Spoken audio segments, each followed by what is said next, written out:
The Mafia boss had ruled the city for decades, feared, obeyed, unstoppable. But there was one secret no one dared mention. He was born deaf. No music, no laughter, no last words from the people he lost. Silence was the price he paid for power. That morning, he sat alone in his study as his new maid tidied the room. She was quiet, careful, invisible, just the way he preferred, until she froze. Her eyes locked onto his ear. She stepped closer, hands trembling. Then she whispered something he couldn't hear but could feel.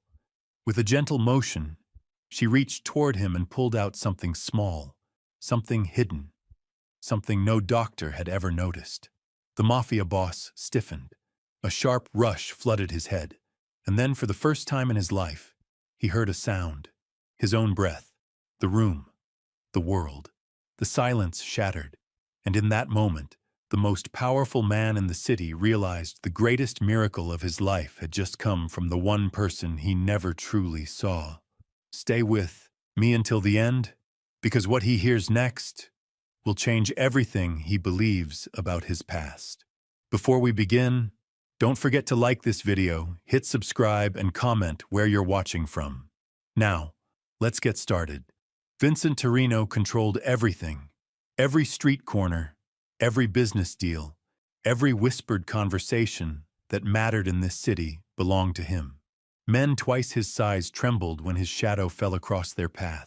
Police commissioners took his phone calls at 3 in the morning. Judges rewrote verdicts with a single glance from his cold, gray eyes. For 37 years, he had built an empire on fear, respect, and absolute silence. But Vincent's silence ran deeper than anyone imagined. While his enemies assumed his quietness came from calculated intimidation, the truth was far more personal. Vincent Torino had never heard a single word spoken in anger, never caught the nervous stutter in a traitor's voice, never experienced the satisfaction of hearing his enemies beg for mercy. He read lips with deadly precision. He felt vibrations through floorboards and furniture. He understood the language of fear written across faces better than most people understood their native tongue. The Torino mansion sat like a fortress on the hill overlooking the harbor. 32 rooms of polished marble, crystal chandeliers, and artwork stolen from museums across 3 continents. Security cameras tracked every movement. Armed guards patrolled every entrance. And somewhere within those walls, Vincent lived in a world of absolute quiet, managing his criminal empire through careful observation and ruthless intelligence. His office occupied the entire top floor. Floor-to-ceiling windows offered a view of the city that belonged to him. The mahogany desk had witnessed handshake deals worth millions and signatures that sealed the fate of anyone foolish enough to cross the Torino family. Behind that desk sat Vincent, always dressed in perfectly tailored suits, always watching, always calculating his next move. The household staff moved through the mansion like ghosts. They understood the rules without being told. No sudden movements, no unnecessary noise, no direct eye contact unless absolutely required. Vincent preferred his environment controlled, predictable, manageable. Chaos belonged on the streets he controlled, not within the walls of his sanctuary. That Tuesday morning started like every other. Vincent reviewed financial reports from his various operations while sipping espresso from bone china.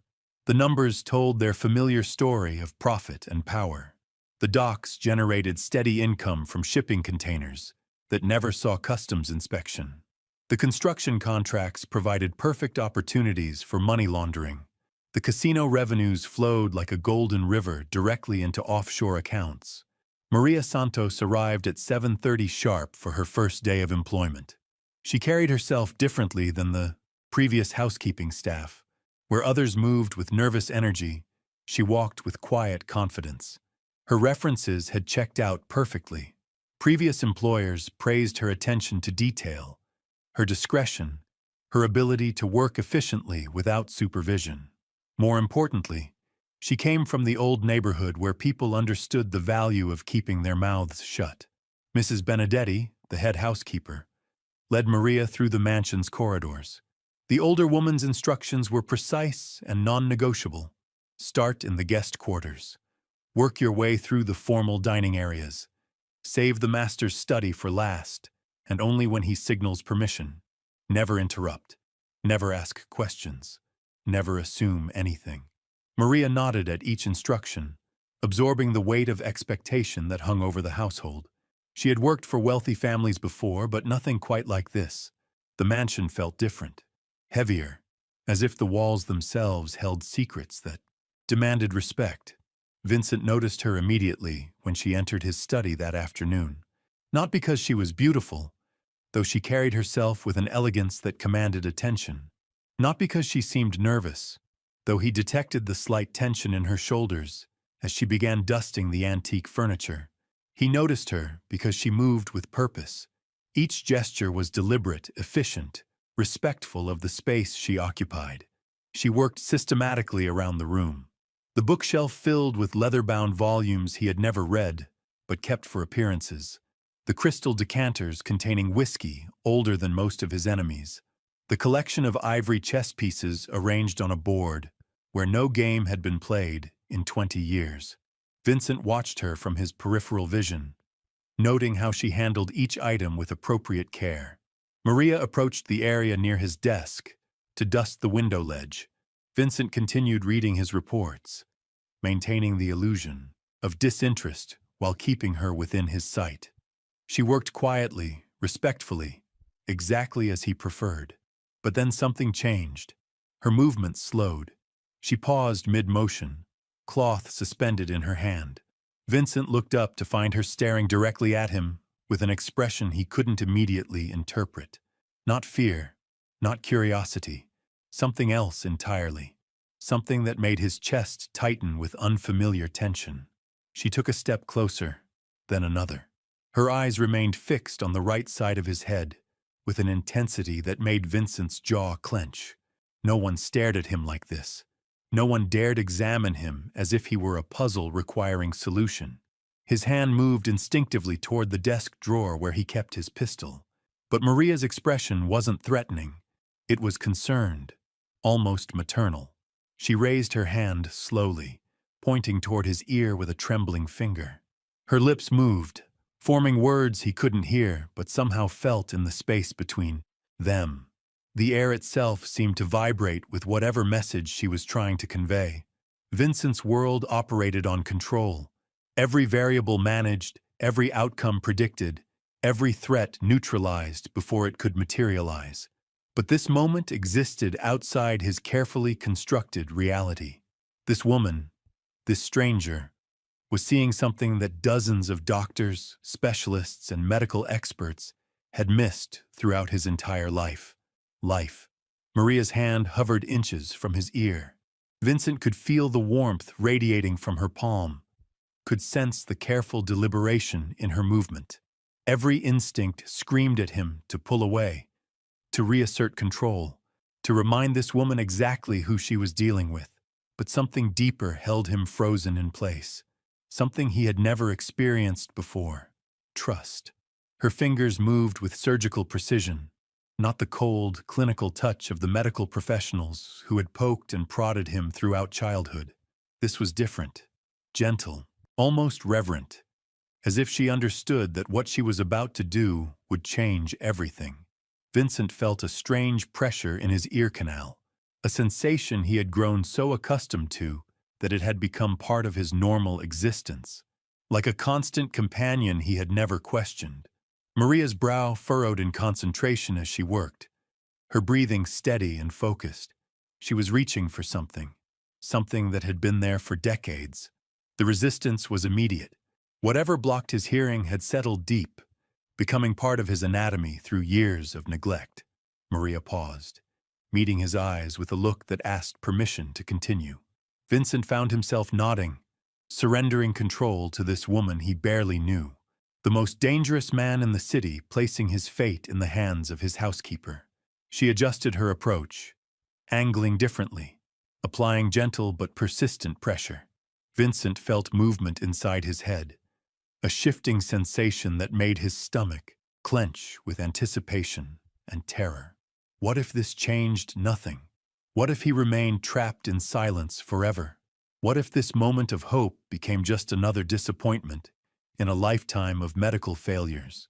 Then something gave way. A small, dark mass emerged from deep within his ear canal. Waxy, compacted, years of buildup that had slowly stolen his connection to the world. Maria held it in her palm, staring at the tiny object that had imprisoned Vincent's hearing for 37 years. Such a small thing to have such devastating consequences. The rush hit him like a physical blow. Air moving through passages that had been blocked since childhood. Pressure equalizing in ways his body had forgotten were possible. Vincent's hands flew to his head as sensation flooded his skull. His heart hammered against his ribs as his brain struggled to process completely foreign input. And then he heard it. The sound of his own breathing. Ragged, desperate gasps that he had never experienced as anything more than the feeling of air moving through his lungs. Now they had texture, rhythm, presence. The sound filled the room. Echoing off walls that had held silence for so long, they seemed surprised to carry noise. Vincent's eyes went wide with shock. His mouth opened, but no words came. How could there be words for something this impossible? His breathing grew louder, more frantic, as if he were drowning in sound after a lifetime underwater. Each inhale and exhale created a symphony he had never imagined possible. But that was only the beginning. The grandfather clock in the corner had been ticking for decades. Vincent had felt its vibrations through the floorboards, had used its mechanical rhythm to mark the passage of time during long meetings and longer nights of planning. Now that steady tick-tock crashed through his consciousness like thunder. Precise, relentless, beautiful. Time itself had found its voice. Maria took a step backward, her shoes clicking against the marble floor. The sound made Vincent flinch as if she had fired a gunshot. Such a simple noise, the contact between leather and stone, but to his newly awakened ears, it rang like church bells announcing a miracle. The city beyond his windows revealed itself in ways he had never imagined. Car horns in the distance, their angry voices carrying stories of traffic and frustration. Construction equipment rumbling like mechanical beasts several blocks away. The harbor foghorn calling out its lonely warning to ships navigating treacherous waters. An entire urban orchestra had been playing around him his whole life, and he was finally allowed to hear the music.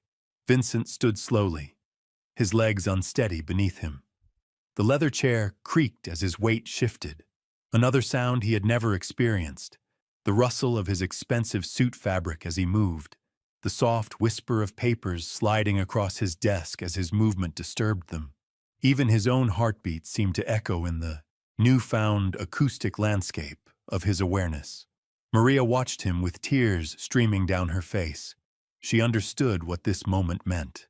Not just the restoration of his hearing, but the resurrection of a part of his humanity that had been buried for decades. She had witnessed something that bordered on divine intervention, and the weight of that responsibility showed in her trembling hands.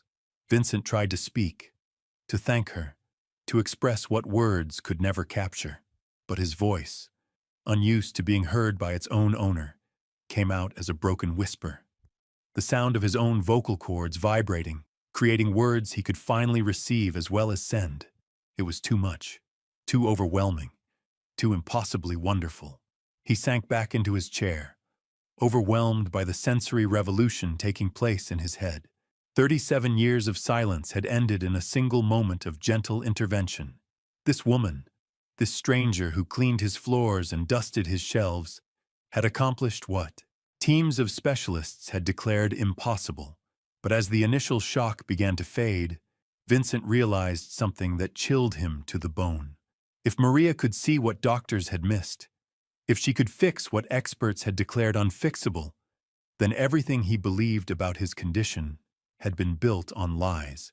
Someone, somewhere, had failed him deliberately, and Vincent Torino did not tolerate failure. His newly awakened hearing would change everything. But first, he needed answers. and he would get them, no matter the cost.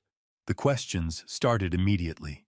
Vincent's mind, sharp from decades of calculating every angle, every threat, every opportunity, began dissecting what had just happened with surgical precision.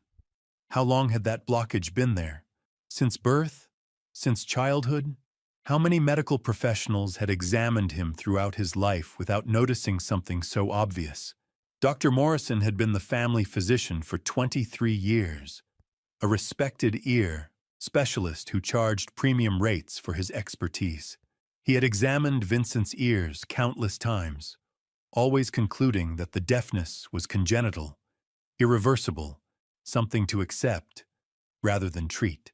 Vincent remembered sitting in that sterile office as a 12-year-old, while Dr. Morrison explained to his father that some conditions simply couldn't be fixed, but Maria had fixed it in 30 seconds. Vincent's breathing grew sharper as anger began mixing with wonder. Each inhale now carried the sound of rage building in his chest. The grandfather clock continued its relentless ticking, but now it sounded like a countdown to someone's reckoning. Because if Dr. Morrison had missed something this simple, this treatable, then either he was incompetent or he was complicit. In Vincent's world, both options carried the same consequence. Maria stood frozen near the window, clutching the small, waxy mass she had extracted. Her face showed concern mixed with growing fear as she watched Vincent's expression darken. She had worked for powerful families before, but none quite like this. The stories whispered in the old neighborhood painted Vincent Torino as someone who settled debts with permanent solutions, and she had just revealed that someone had been lying to him for decades. Vincent stood again, his movements more controlled now, despite the overwhelming sensory input flooding his consciousness. He walked to his desk and opened the top drawer, not for the pistol this time, but for his phone. The device felt different in his hands now that he could hear its subtle electronic hum, the barely audible vibration of its internal mechanisms.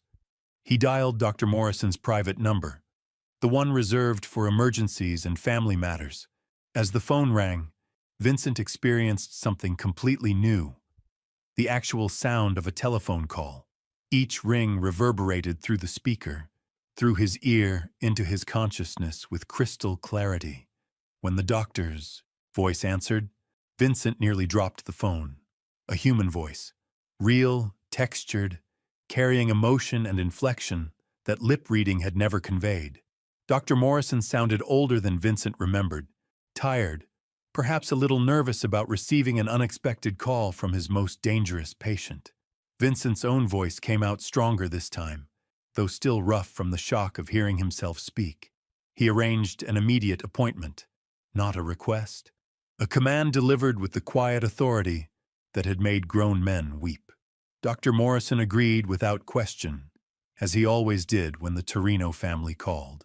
After ending the call, Vincent turned his attention back to Maria. She remained by the window, still holding the evidence of 3 decades of medical negligence. Her hands trembled slightly, and Vincent could hear that trembling now. The subtle rustle of fabric as her body shook with nervous energy. Even fear had a sound, and it was more complex than he had ever imagined. But beneath her fear, Vincent detected something else: compassion. The same maternal concern that had driven her to examine his ear in the first place. This woman had risked her job, possibly her safety, to help him. In a world where everyone wanted something from Vincent Torino, she had simply wanted to ease his suffering. Vincent approached her slowly, his footsteps echoing against the marble floor like gunshots. Each step announced his presence in ways that had been impossible before. Power had always been visual for him. The way people's faces changed when he entered a room.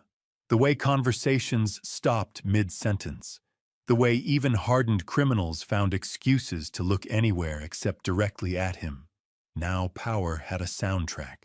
The whisper of expensive fabric as he moved, the authoritative click of Italian leather against stone, the subtle creaking of floorboards responding to his weight. Even his breathing carried menace when amplified by newfound hearing. Vincent realized he had been performing his role as a crime boss, with only half the tools available to him. Maria finally looked up as he approached. Her eyes were wide, still processing the magnitude of what she had accidentally accomplished. Vincent stopped directly in front of her, close enough that she had to tilt her head back to meet his gaze, close enough that he could hear her heart beating faster with each passing second. For a long moment, they simply stared at each other. Vincent studied her face with new appreciation for the woman who had just changed his life forever. Maria was perhaps 35, with the kind of weathered beauty that spoke of hard work and harder choices. Her hands showed calluses from years of manual labor, but they had moved with the precision of a surgeon when she touched his ear. When Vincent finally spoke, his voice carried a gentleness that surprised them both. He thanked her. 2 simple words that carried the weight of a lifetime's gratitude. Maria's eyes filled with tears as she heard the emotion in his voice, the raw humanity that had been locked away behind decades of silence. But Vincent's gratitude came with complications. Maria had seen what doctors had missed. She had accomplished what specialists had declared impossible, which meant either every medical professional he had ever consulted was incompetent, or someone had been deliberately maintaining his deafness for their own purposes. The second possibility made Vincent's blood run cold. Who benefited from keeping Vincent Torino deaf? Who gained advantage from his disability? The questions multiplied like cancer cells, spreading through his consciousness and demanding answers. In his organization, information was power, and someone had been controlling his access to one of the most basic forms of human communication for his entire life. Vincent walked to his safe, hidden behind a false panel in the mahogany bookshelf. His fingers moved across the combination lock while his ears picked up the subtle mechanical clicks of each number falling into place. Another sound he had never experienced. Even his secrets had been kept in silence until now.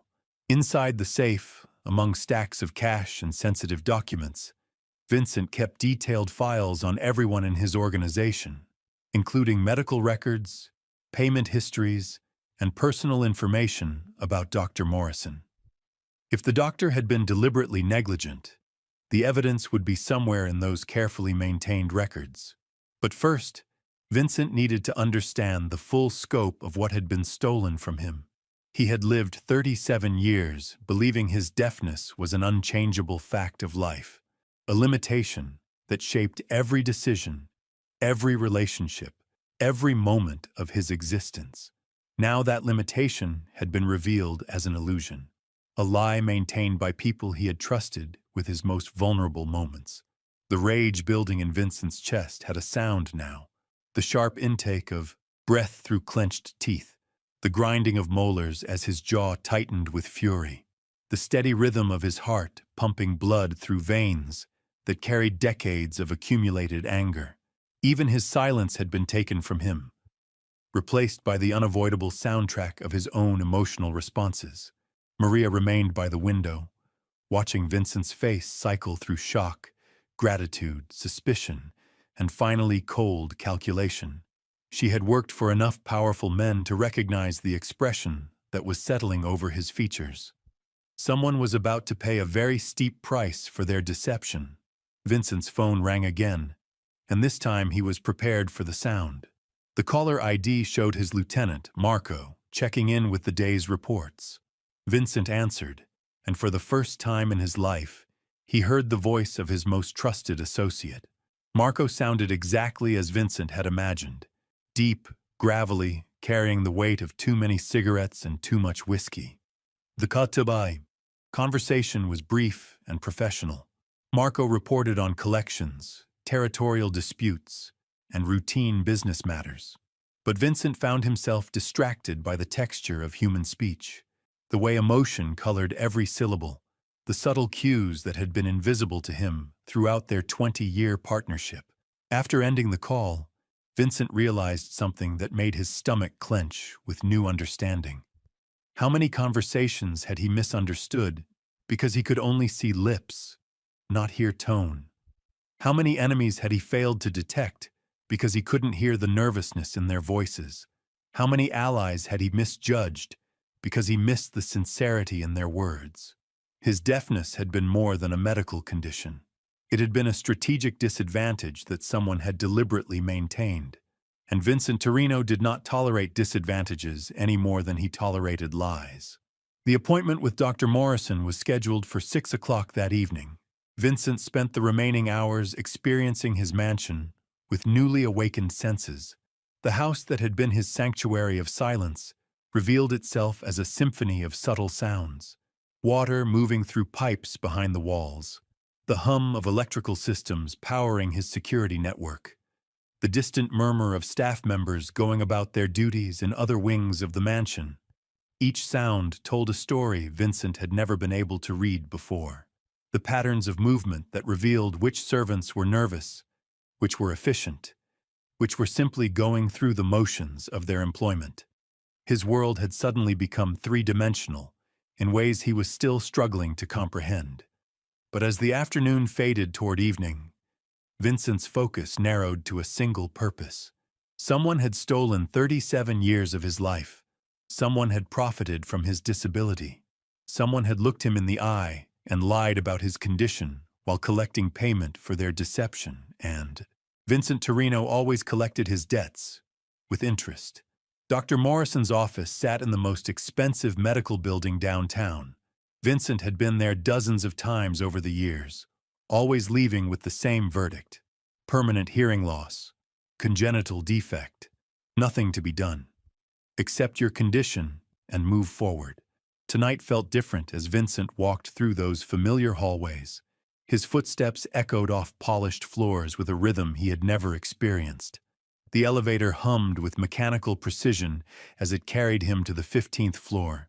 Even the fluorescent lights buzzed with electrical energy that painted the silence he had known his entire life. Dr. Morrison's receptionist looked up nervously as Vincent entered the waiting area. She had always been skittish around him, but tonight her fear had a soundtrack. The rapid clicking of her pen against the desk, the sharp intake of breath when their eyes met, the subtle rustle of papers as her hands trembled while pretending to organize files. Vincent took a seat in the leather chair facing the reception desk. The cushions exhaled softly under his weight, another sound that belonged to a world he was just discovering. Around him, the office hummed with activity he had never noticed. Air conditioning cycling on and off, computer fans whirring quietly, the distant murmur of voices from examination rooms where other patients discussed their medical concerns. 20 minutes later, Dr. Morrison emerged from his private office. The man looked exactly as Vincent remembered. Silver hair, perfectly styled, expensive suit tailored to hide a growing paunch, gold-rimmed glasses that reflected the overhead lighting. But now Vincent could hear the doctor's approach. The confident stride that had always seemed professional suddenly sounded hollow, artificial, like an actor playing a role he had rehearsed too many times. The handshake felt different, too. Vincent could hear the slight tremor in Dr. Morrison's breathing, the way his voice carried just a hint of nervousness, despite his practiced, bedside manner. They walked into the examination room together, and Vincent noticed how the doctor's shoes squeaked slightly against the floor. Such a small detail, but one that suggested discomfort beneath the polished exterior. Dr. Morrison gestured toward the examination chair with practiced authority. Vincent settled into the familiar position, while the doctor prepared his instruments. The otoscope clicked as it was assembled, the light buzzing to life with electronic precision. Vincent had undergone this examination countless times, but never with the ability to hear every mechanical detail of the process. The doctor approached with his usual professional confidence, but Vincent detected something new in his movements, a hesitation that hadn't been there during previous visits, as if Dr. Morrison sensed that tonight's examination might reveal more than either of them was prepared to handle. Vincent tilted his head to allow access to his right ear, the same ear that Maria had treated just hours earlier. Dr. Morrison positioned the otoscope and peered inside, his breathing steady but slightly faster than normal. Vincent could hear everything now. The doctor's quiet gasp of surprise, the sharp intake of breath that suggested discovery, the moment when professional composure cracked just enough to let truth slip through. Dr. Morrison stepped back from the examination chair, his face pale beneath the office lighting. His hands trembled as he set down the otoscope, the instrument clattering against the metal tray with more noise than necessary. For several long moments, silence filled the room. Not the comfortable silence Vincent had known his entire life, but the heavy, oppressive quiet that comes before devastating revelations. When Dr. Morrison finally spoke, his voice carried defeat. The blockage was gone, completely removed. After decades of examinations, the obstruction that had stolen Vincent's hearing had vanished as if it had never existed. The doctor's words came out in careful, measured tones, but Vincent could hear the underlying panic beneath each syllable. Vincent's expression remained neutral, but his newly awakened hearing caught every nuance of the doctor's distress. The way his voice cracked slightly on certain words, the increased pace of his breathing as stress flooded his system, the subtle shift in tone that suggested a man desperately trying to control a situation that had spiraled beyond his influence. The questions came next, delivered with the quiet intensity that had made Vincent Torino legendary in certain circles. How long had the blockage been visible during examinations? When had Dr. Morrison first noticed the obstruction? Why had removal never been attempted or even suggested as a treatment option? Dr. Morrison's answers came slowly, each word carefully chosen but ultimately inadequate. His claimed the blockage had been difficult to detect, suggested that removal would have been risky without proper surgical facilities, insisted that the hearing loss had appeared to be nerve damage rather than mechanical obstruction. Vincent listened to these explanations, with growing certainty that every word was a lie. His newly awakened hearing allowed him to detect the subtle vocal patterns that accompanied deception. The slight tremor that crept into the doctor's voice when he stretched the truth, the way his breathing became shallow during the most fabricated portions of his explanation. But it wasn't just the lies that Vincent could hear now, it was the fear. Dr. Morrison was terrified, and that terror had a very specific quality. This wasn't the general nervousness that came from treating a dangerous patient. This was the focused dread of someone whose carefully constructed deception had just collapsed around him. Vincent stood slowly from the examination chair, his movement generating sounds that seemed to echo with menace in the small room. His suit fabric whispered against itself as he straightened his jacket. His shoes clicked against the floor with measured precision. Even his breathing carried an ominous weight that made Dr. Morrison step backward toward the wall. The conversation that followed was brief but comprehensive. Vincent's voice remained calm, controlled, almost conversational in tone. But beneath that civilized surface lay the promise of consequences that made the doctor's face drain of all remaining color. Vincent asked about payment records, treatment histories, and consultation notes spanning the past 23 years. Dr. Morrison's responses became increasingly desperate as the scope of his deception became clear. The blocked ear canal had been visible during every examination since Vincent was 14 years old. The condition was not only treatable, but easily corrected with basic medical intervention. The continuing diagnosis of permanent hearing loss had been a deliberate misrepresentation maintained for over 2 decades. Vincent absorbed this information with the calculating precision that had built his criminal empire. Someone had paid Dr. Morrison to keep him deaf. Someone who benefited from Vincent's disability had been financing his medical deception for most of his adult life. The question was who, and the answer would determine how many people died before this matter was resolved. The doctor's confession came in broken segments, interrupted by tears and desperate pleas for mercy. Vincent listened to it all with newly awakened ears, hearing not just the words, but the complete emotional breakdown of a man whose lies had finally caught up with him. The truth was worse than Vincent had imagined. Sometimes the greatest revelations come from the most unexpected places. Vincent Torino discovered that power built on silence could be shattered by a single act of compassion. Maria didn't just restore his hearing. She exposed decades of betrayal and gave him something more valuable than fear or control. She gave him truth. In a world where everyone wanted something from him, one woman simply wanted to help, and sometimes that changes everything.